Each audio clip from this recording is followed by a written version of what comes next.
Assalamualaikum warahmatullahi wabarakatuh. Halo Baraya, selamat malam Jumat semuanya. Jumpa kembali bersama Mang Idan, tentunya di Nyiliwuri. Oh ya, mulai 6 Agustus channel ini berubah nama menjadi Nyiliwuri tanpa mengurangi esensi di dalamnya. Tetap tayangan dengan konsep storytelling yang memberikan edukasi, kisah, dan sejarah yang diadaptasi dari literatur dan tulisan-tulisan yang pernah tayang sebagai referensi dan juga cerita-cerita atau kisah-kisah kiriman dari Baraya semuanya. Oh ya Baraya semuanya, gimana kabarnya malam Jumat sekarang? Tentunya Mang Idan berharap Baraya semua dalam kondisi sehat walafiat, tanpa ada kurang satu apapun dan tetap berkah menjalani kehidupan kita.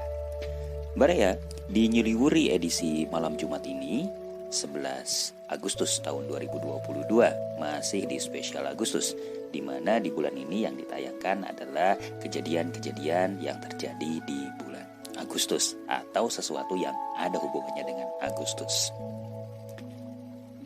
Saya akan berbagi kisah malam hari ini, sangat spesial sekali karena kisahnya dikirim langsung oleh yang bersangkutan yang mengalami kisah secara nyata dan real tanpa rekayasa dan Mang Idan tuturkan dalam bentuk storytelling.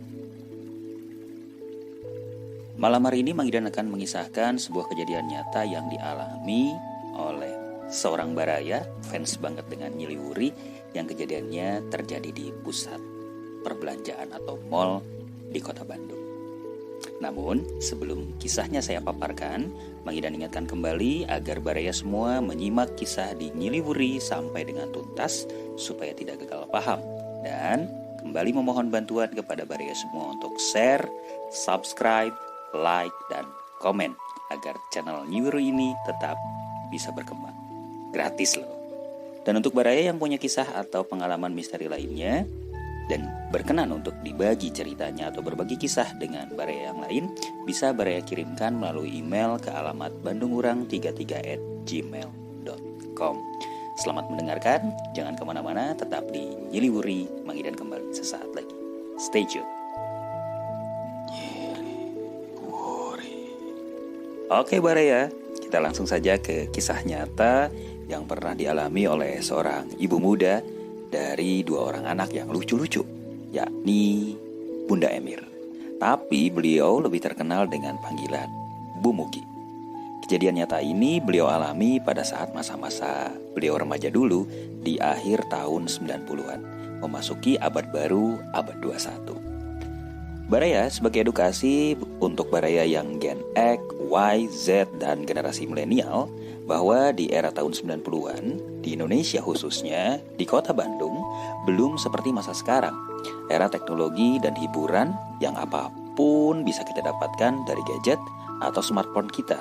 Saat itu masih menerapkan konvensional.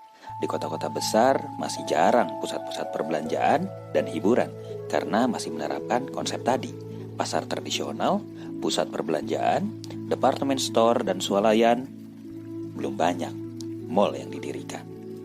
Di kota Bandung didirikanlah sebuah pusat perbelanjaan dengan konsep mall, dan mall ini menjadi pionir berdirinya mall-mall yang lain.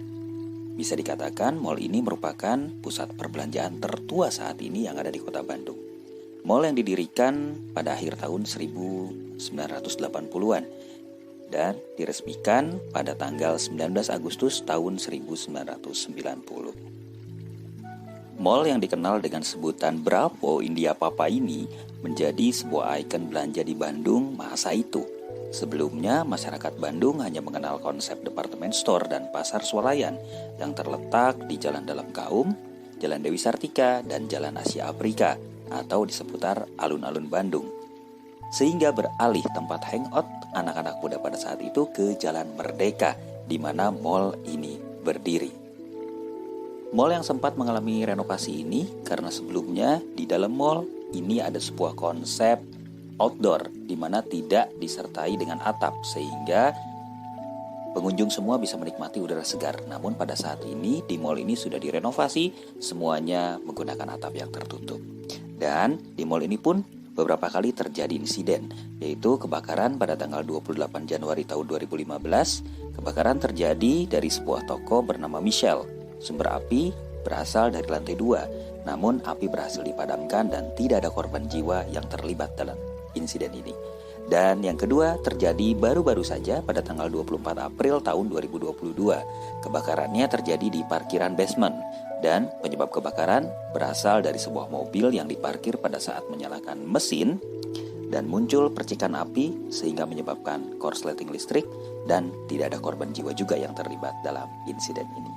Semegah apapun mall, seindah apapun gedung, pasti ada cerita-cerita yang ada di dalamnya. Seperti kisah yang dialami oleh Bu Mugi. Seperti apa kisahnya? Tetap di Gili Guri. Oke guys, langsung ke ceritanya. Kejadian ini aku alami pada tahun 2001. Bulan dan tanggalnya aku lupa. Saat itu aku masih mahasiswi tingkat 3 di Fakultas Ilmu Sosial dan Politik, salah satu universitas negeri yang kampusnya di kawasan Jatinangor, Sumedang. Kebetulan aku mahasiswi dengan IPK di atas 3 tiap semester. Alhamdulillah. Dan secara otomatis aku dapat beasiswa PPA, prestasi peningkatan akademik. Tidak besar sih, tapi lumayan lah buat tambah-tambah uang jajan kuliah dan beli buku-buku penunjang. Pengambilan beasiswa biasanya dirapel setiap semester dan wajib diambil di kampus utama, Jalan Dipati Ukur, sambil membawa transkrip nilai dan KTM. Kebetulan hari itu ada jadwal pengambilan beasiswa. Aku dan 3 orang temanku yang dapat beasiswa janjian buat ngambil. Kebetulan hari ini cuma 1 mata kuliah. Singkat cerita, setelah ngantri cukup lama, akhirnya namaku dipanggil juga. Eko Mugiarti. Ku dengar namaku dipanggil dari corong toa yang ditempel di atas loket pengambilan uang. Entah dapat bisikan dari mana, tiba-tiba temanku nyeletuk. Guys, gimana kalau kita jalan-jalan dulu ke mall? Sekalian cuci mata dan siapa tahu lagi ada diskon. Mumpung lagi pegang duit nih, ucap si Maya, temanku yang agak tomboy.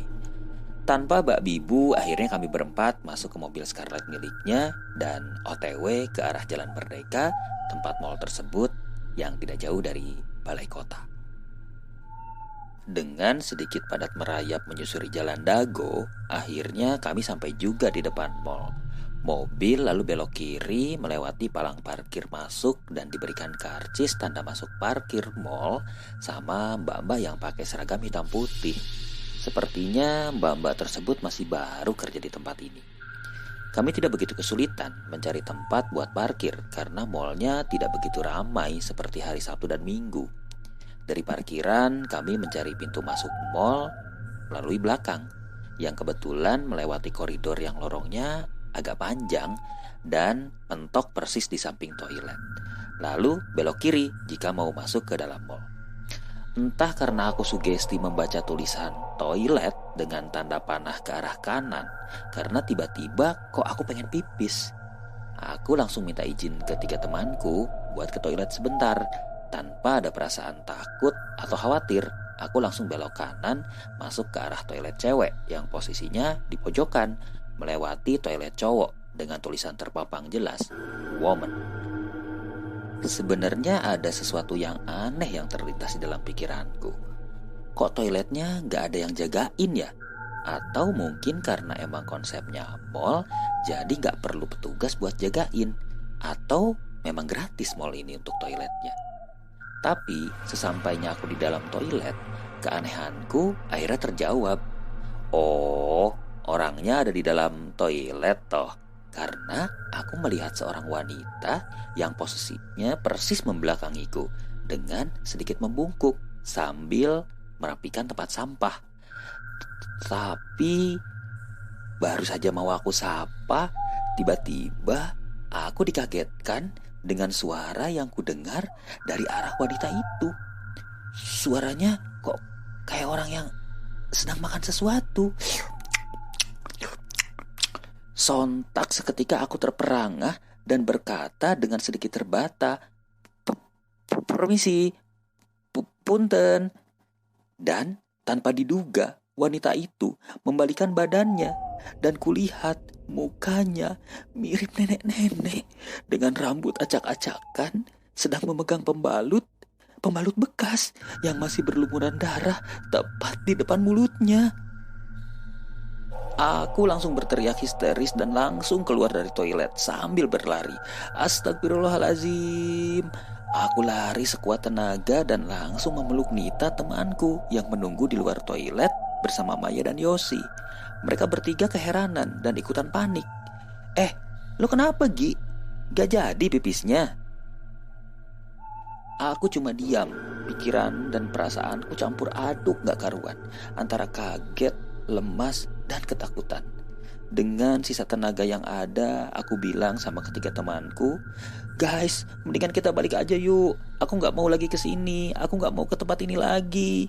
Diiringi dengan air mataku yang tiba-tiba keluar deras. Nita mencoba menenangkanku dan memberiku air minum supaya aku sedikit tenang. Dan kami pun beranjak kembali lagi ke mobil yang tadi diparkir. Kemudian keluar mall menuju Jalan Aceh dan langsung ke arah timur, ke ujung Berung, ke rumahku. Sesampainya di rumah, aku ceritakan apa yang tadi aku lihat kepada tiga temanku. Mereka pun terperangah dan kaget, seperti seolah-olah tidak percaya. Tapi ini nyata. Oke Baraya, demikian kisah nyata yang langsung dialami oleh Baraya Nyiliwuri, Ibu Eko Bugiharti. Dari pengalamannya, beliau berpesan kepada siapapun, terutama para wanita, jangan pernah sekali-kali membuang pembalut bekas pakai di toilet, apalagi toilet umum. Biasakan tertib dan selalu menjaga kebersihan diri kita sendiri, karena bersih itu sebagian dari iman. Dan terjawab sudah, kenapa toilet mall selalu ditunggui atau dijaga oleh petugas, supaya menghindari hal-hal yang tidak diinginkan dan mengingatkan para pengguna toilet untuk tidak membuang sampah, apalagi pembalut, popok, dan lain-lain di dalam toilet. Demikian persembahan Nyiliwuri untuk edisi malam Jumat ini. Jangan lupa untuk Baraya yang memiliki pengalaman misteri bisa di-share dengan mengirimkan kisahnya melalui email ke bandungurang33@gmail.com. Terima kasih Ibu Mugi untuk kisahnya. Thank you juga buat Baraya yang sudah mampir di channel Nyiliwuri. Dan untuk mendukung channel ini terus berkembang, sekali lagi jangan lupa share, subscribe, like, serta komen. Manggidan undur diri, sampai jumpa di edisi mendatang dengan kisah-kisah yang berbeda. Tetap selalu jaga kesehatan, gunakan masker, hindari kerumunan, dan biasakan mencuci tangan, serta jagalah selalu kebersihan. Salam sehat, dan wassalamualaikum warahmatullahi wabarakatuh.